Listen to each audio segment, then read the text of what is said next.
A judge just ruled that the IRS cannot turn over to ICE tax records filed by non-citizens. U.S. District Judge Colleen Collar-Connolly of the District of Columbia issued a preliminary injunction stopping the Internal Revenue Service from giving ICE the home addresses of immigrants who filed their taxes. One of the reasons for the ruling is immigrants, non-citizens, are less likely to pay taxes if it means getting deported. It's the same reason some of you don't vote, because it means you're more likely to be called for jury duty. Before that injunction, the IRS only agreed this year to turn over a little under 60,000 names, but that was enough to trigger a lawsuit resulting in that judge's injunction blocking further cooperation between ICE and the IRS. It is against the law for the IRS to cooperate with ICE. The federal government is very strict about agencies sharing confidential information with other agencies. Tax returns are locked away. They're not for a political appointee to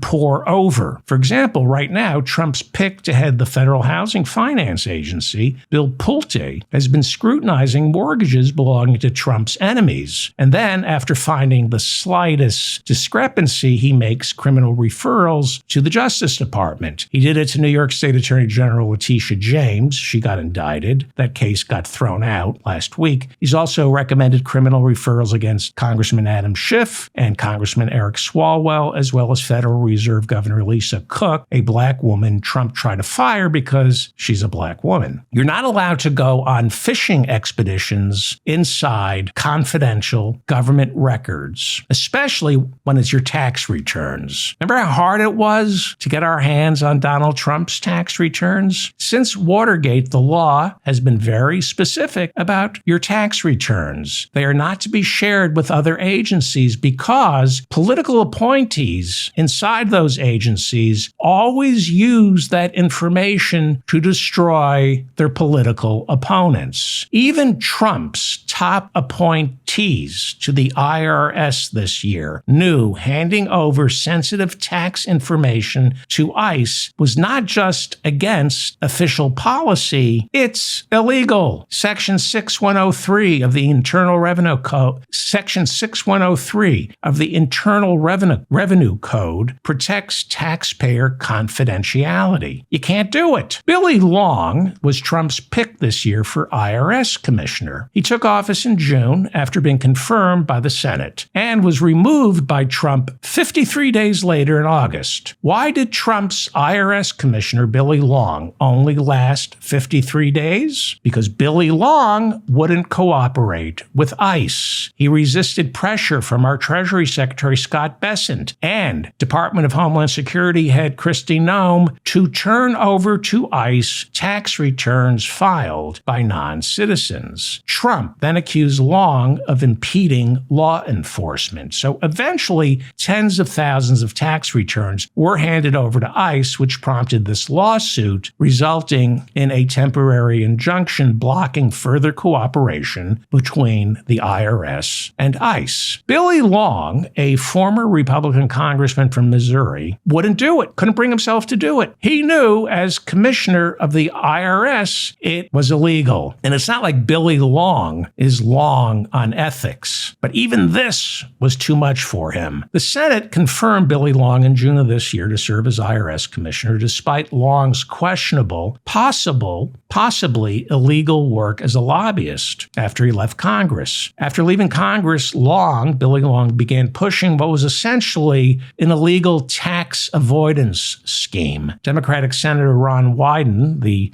ranking member on the Finance Committee, voted against moving Long's nomination for IRS commissioner to the Senate floor for a vote, accusing Long of being, quote, knee-deep in tax scams. So Billy Long is no saint, but even he refused to break the law, even though he was pressured by his boss, Treasury Secretary Scott Bessent, to give ICE confidential tax information belonging to non-citizens. Billy Long wouldn't do it.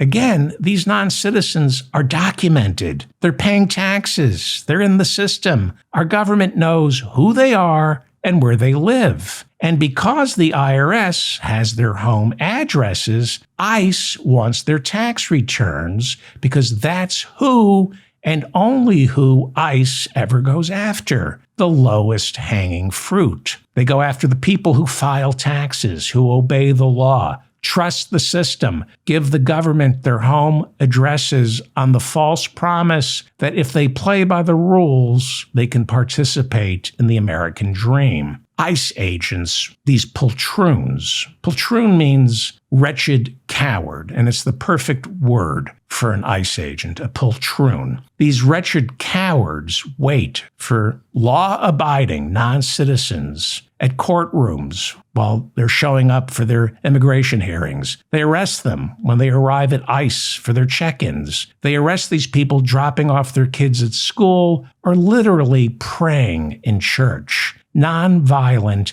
law-abiding, documented immigrants. Documented. These are not undocumented immigrants, and they're not illegal. But Trump is trying to deport all of them, claiming they're dangerous criminals. Tricia McLaughlin is the official spokesperson for the Department of Homeland Security, and she, like her boss, Kristi Noem, is a liar. She just lies. For example, of the 5,000 people arrested since ICE launched Operation Midway Blitz in Chicago this summer, Tricia McLaughlin claims they all have criminal records. But according to NBC5 Chicago, Block Club Chicago, the Marshall Project, and judges overseeing the arrests, nearly 98% of those arrested by ICE in Chicago this summer have no criminal record. 98%. CBS Chicago on November 15th and the Chicago Tribune on November 14th reported that just 16 of the more than 5,000 people